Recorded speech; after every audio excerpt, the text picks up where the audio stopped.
હવે જોઈએ સમાચાર વિગતવાર. ભરૂચ લોકસભા બેઠક ઉપર 13 ઉમેદવારોના ભાવિ માટે મતદાન પ્રક્રિયા સવારે 7 વાગ્યાથી 1893 મતદાન મથકો ઉપર શરૂ કરાયું હતું. જેના પગલે મતદારોએ પણ ઉનાળાની ગરમીને ધ્યાનમાં રાખી મતદાન કરવા માટે મતદાન મથકો ઉપર દોટ મૂકી હતી. જોકે 12 વાગ્યા બાદ તાપમાનનો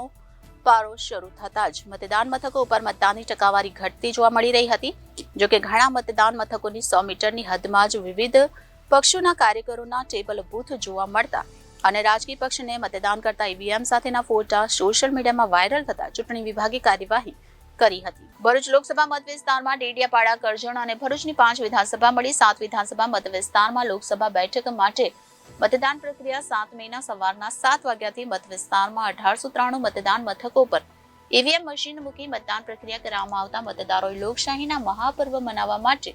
સવારથી જ મતદાન મથકો ઉપર પહોંચી પોતાના મતાધિકારનો ઉપયોગ કરવા લાંબી કતાર જમાવી હતી અને સવારથી મતદારો પોતાનો મત આપી આંગળીના મતદાનના ચિહ્ન સાથેના ફોટા પાડી સોશિયલ મીડિયા પર મૂક્યા હતા અને મતદાન મથક ઉપર ચુસ્ત પોલીસ બંદોબસ્ત અને સંવેદનશીલ મતદાન મથકો ઉપર એસઆરપી સહિતના જવાનો ખડે પગે રહી શાંતિપૂર્ણ માહોલમાં મતદાન પ્રક્રિયા કરાઈ હતી. ભરૂચ જિલ્લામાં લોકશાહીનું મહાપર્વ જામી રહ્યું છે ત્યારે ભરૂચ જિલ્લા કલેક્ટર તુષાર સુમેરાએ પોતાની પત્ની સાથે મતદારોની કતારમાં ઉભા રહી મતદાન કર્યું હતું અને મતદારો પણ મતદાન કરવા જાગૃત થાય તેવી અપીલ કરવા સાથે મતદારોને લોકશાહીના મહાપર્વમાં ઉત્સાહ અને ઉમંગ સાથે મતદાન કરવા અપીલ કરી હતી.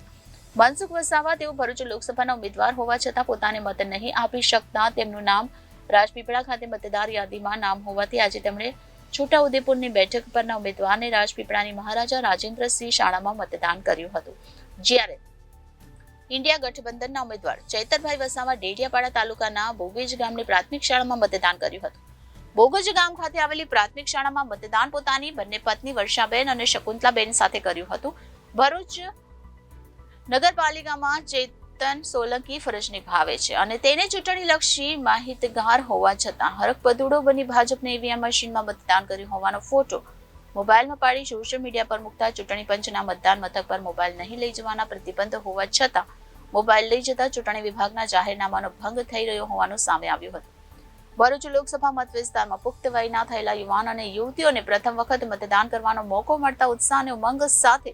મતદાન કરી તેઓએ પણ આવનાર યુવા પેઢીને મતદાન કેમ કરવું તે અંગેનો સંદેશો આપ્યો હતો અને દરેક મતદાર પોતાનું કામ છોડીને પોતાના મતાધિકારનો ઉપયોગ કરે તેવી અપીલ પ્રથમ વખત મતદાન કરનાર યુવક અને યુવતીઓએ કરી હતી.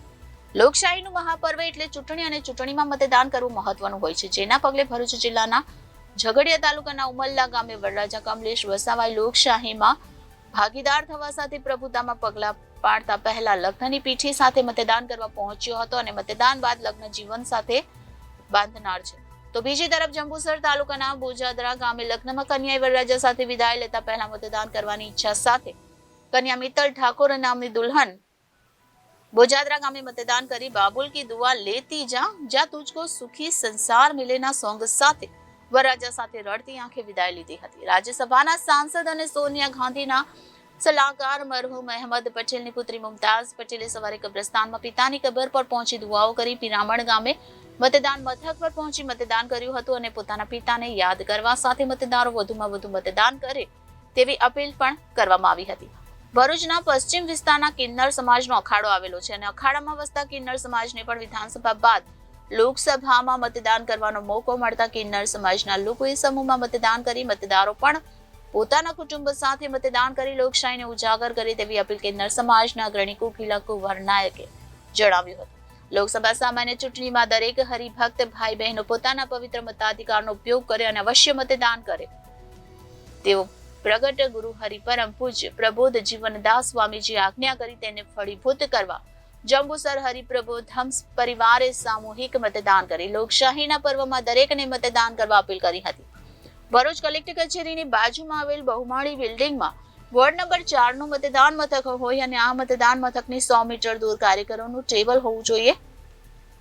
પરંતુ તેમના ટેબલ મતદાન મથકના 50 મીટરમાં મૂકવામાં આવ્યું હોય અને ભાજપ પક્ષના સિમ્બોલની પાછળ મતદારોને સ્લીપ નંબર લખી આપી આચારસંહિતા ભંગ કરતો હોવાનો વિડીયો વાયરલ થતા આખરે પોલીસ અને ચૂંટણી અધિકારીઓએ ટેબલો દૂર કરાવવાની ફરજ પડી હતી. Reporter Viral Gohil, Janadesh news, Bharuch.